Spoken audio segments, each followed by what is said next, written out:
Sometimes you gotta work, but you wanna travel. Sometimes you have to travel, but you wanna work. Today we're talking travel tech, but more specifically, the tech you need to get your work done away from home or away from the office. Everyone's work is different, so it's not gonna be everything you need specifically, but I picked out a handful of my favorites with cables, data storage, internet, batteries, backpacks, that sort of thing. So without any further ado, let's get into the first category of cables. Cables are really often overlooked and honestly a little bit boring at times, but I've got a handful of my favorites that I wanted to talk about.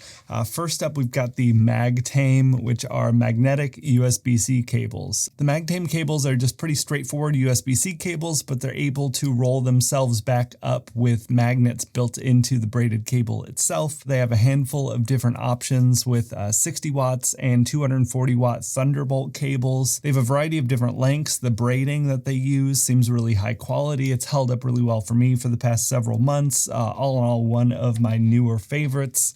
An old classic though is the InCharge XL. This one is a little unique and special because it's a 5-in-1 or 6-in-1 cable. So on one side you have USB-A or USB-C, and then on the other side you have a Lightning/micro USB, or you can flip that out into a USB-C. I usually like to try and pack kind of a catch-all cable because I do have a few legacy micro USB items, and I have an iPhone 14 that still uses Lightning. I was really hesitant at first with the durability of this, and I have seen some mixed things, but a couple of years of really heavy use. This normally lives, on my little table behind me here, and I pack it for every single trip. It's been really great to have a backup micro USB cable that I can still use as a USB-C cable most of the time. Lastly, this one's technically not available anymore, but it's kind of a generic white label item. This is just a regular old braided USB-C cable that has a built-in display that shows the rate of charge. It's really nice to have the confirmation of charging speed for different devices if you're unsure if you're using a new charging brick or battery or something. All three of these cables kind of bring something unique to the table and are three of my go-tos whenever I'm traveling.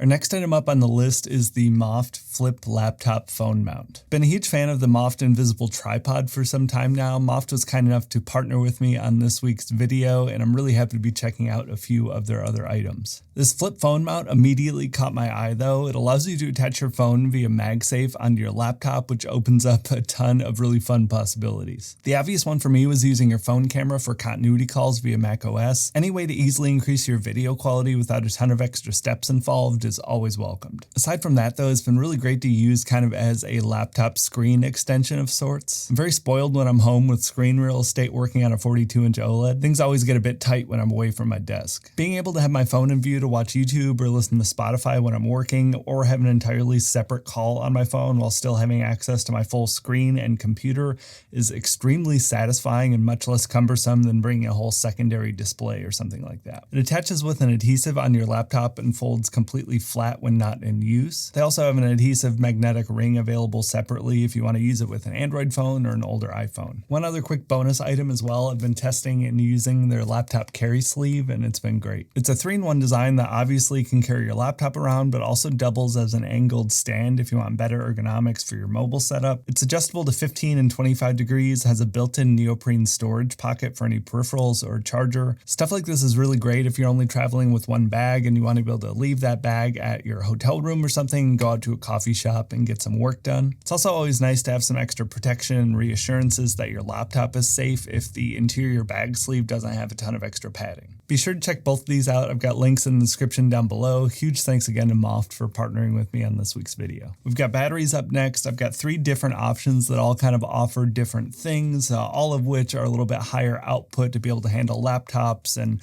more substantial things aside from your phone. First up is the AOHI Starship. This is the largest capacity of the 3, comes in at 40,000 milliamp hours. Their big differentiator with their marketing materials is that this can double as a proper power bank when you're traveling. Kind of a nice touch. You're not always technically allowed to do that sort of pass-through charging. You have 3 USB-C ports in total that can all handle 140 watts. You have a USB-C in on one side, hence the power bank side, and on the other side you have 2 USB-C outs that both offer 140 watts. One thing I want to make sure and make note of, it is 144 watt hours, so this is technically past the capacity limits for airline travel. So this would be really good if you're someone that's going more like road trip adventures, outdoorsy type of things. Really big capacity, really high output from the USB-C ports, and definitely a pretty compact size for this capacity of battery.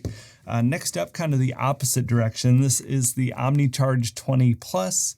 This is only a 20,000 milliamp hour battery, but this thing really shines compared to most everything else I've tried in the I/O and what it offers. You have a full 100 watt AC plug as well as a 100 watt DC port. You have a 60 watt USB-C cable and two 18 watt USB-A ports. And then on the top, you actually have a wireless charger that gets up to 10 watts. So this is a really good option if you have some kind of funkier type of stuff that you need to keep charged while you're out and about. Personally, I just really love having a wireless charger that's completely wireless in itself, so I can set this on the desk next to me and charge my phone wirelessly. Makes for a really clean setup if you're trying to minimize cables when you're working at a coffee shop or in some sort of really tight space. It's only 20,000 milliamp hours though, by comparison, 71 watt hours, so definitely plenty safe for travel. It's a little bit more expensive, but you do get that really specific I/O that no one else is really offering. Last up on the list is kind of the simple best of both worlds type of option. This one's from Anker. It's the Anker Prime power bank. It's 27,650 milliamp hours, so a little bit more than the Omnicharge, but still just under that 100 watt hour limit for airline travel. I think it's 99.5 watt hours. This has 240 watt USB-C ports and one 65 watt USB-A port. Apparently it'll do a max output of 250 watts.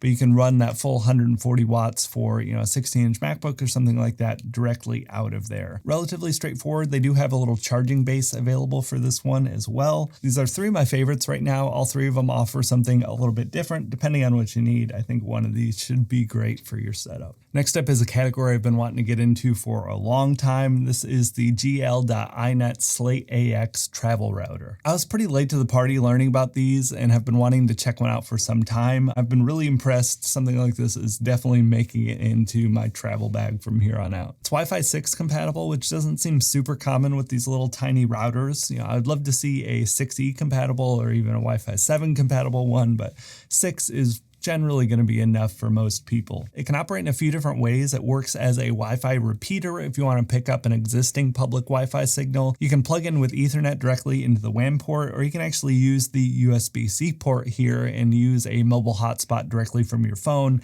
and have this transmit that around to your other devices. If you're not familiar with travel routers kind of as an idea, essentially, this just allows you to have your own little network wherever you go. So if you get annoyed by having to log in with all those one-page things on all your devices, or maybe you're trying to connect to Wi-Fi on a device that doesn't let you pull up those pages like a Roku or that new PlayStation Portable, this circumvents all that. You connect the public Wi-Fi to this, and this serves all of your devices. So no more having to worry about finding logins and passwords and checking boxes and all that. It's just handled on one single device and it can transmit to everything else that you have with you. It's powered via USB-C. Like I said, you have a USB-A port here if you want to plug in a mobile hotspot. You can also plug in an external hard drive if you want to do any file sharing. And then you have three different Ethernet ports, one WAN and two LAN ports. The WAN port can actually be configured into a third LAN port if you want to use it that way through the software built in. Love the idea of a travel router in general and really impressed with this one overall. I think this is one of their higher tier models available.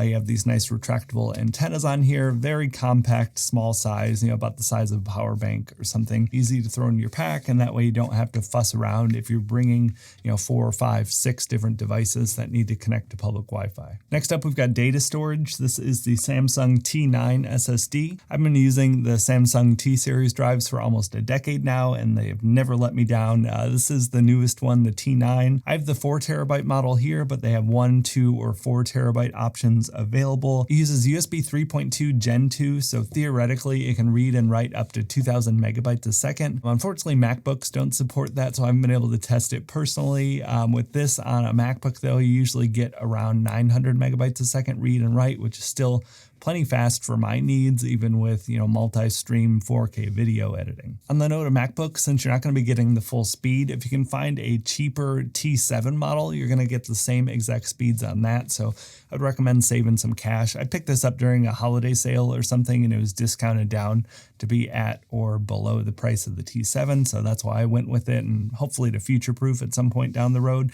But T7 will do you just fine if you're on a MacBook, and potentially would save you a bit of money. You have a rubberized exterior on this one, kind of similar to the T7 Rugged. You have 3 meters of drop resistance. Just really straightforward USB-C. You can actually plug this directly into your iPhone if you have the 15 and want, ProRes storage if you're doing a ton of different video. One of these days I'll look at some alternative options, but the T-Series from Samsung, almost a decade of use for me, and they've been completely perfect. Got a couple of backpacks I wanted to touch on. First up, we've got the Evergoods CPL 24 liter. There are a ton of good backpacks out here for this. I've reviewed quite a few over the years, so check those out. Check other channels out. The two that I'm going to talk about next, though, have been kind of daily use ones for me for past 6 months or so, and I really like them just for very different reasons. Quick rundown of the CPL 24 liter here, though. It comes in just over 3 pounds in weight. It uses an 840D ballistic nylon shell with a 420D nylon lining on the interior. It's DWR coated. You have YKK zips. You have really good shoulder strap padding in here. It's soft enough to be comfortable, but firm enough to know it's not going to break down pretty much immediately. The design, though, is just really nice and straightforward and simple. On the very back, you have a separate laptop sleeve compartment area. On the front, you have a nice big quick access pouch with a little bit of organization. You also have another quick access pouch on the top here, which is really big and definitely room for like sunglasses,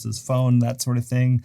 But the interior, it's essentially just a big 3D shell, so it can really house a lot here depending on what you need. So this would work really well as a travel bag as much as like a tech bag or a daily type of bag. Really versatile in the way that it's designed and laid out. You have one almost laptop pouch on the interior here, probably meant to be like a document or iPad type of sleeve. On the front side, you have 2 different zipper pockets, one large one that runs the entire side, and then a nice separate top one here for those like smaller type of items. Just overall build quality and polish here is great. I love stuff like this that's just extremely simple. I'll probably make a separate video with some longer term thoughts, but I know this one's super popular, so I'm sure there are a ton of videos out there.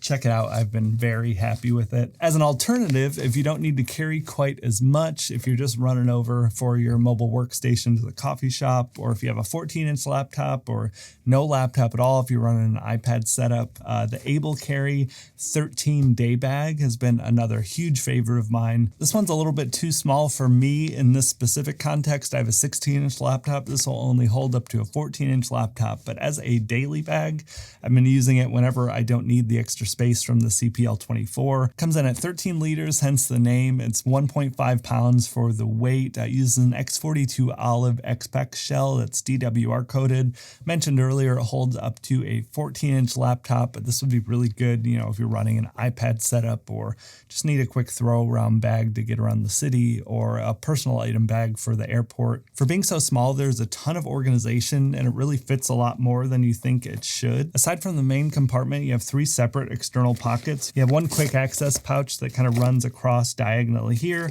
You have a separate one that's not actually zipped up at all. You could probably use as a water bottle holder for the external if you wanted. And then on the back side, you kind of have a small like security type of pocket if you want to put your wallet and keys in there. Interior is pretty simple. You have 2 stretch pockets on the sides to hold water bottles or an umbrella, something like that. You have your main laptop sleeve, you have a secondary sleeve for document, iPad, something like that. Then you have a zipper pocket on the opposite side on the top for those type of smaller items. Tons of organization for such a tiny little bag. I think it's laid out really well.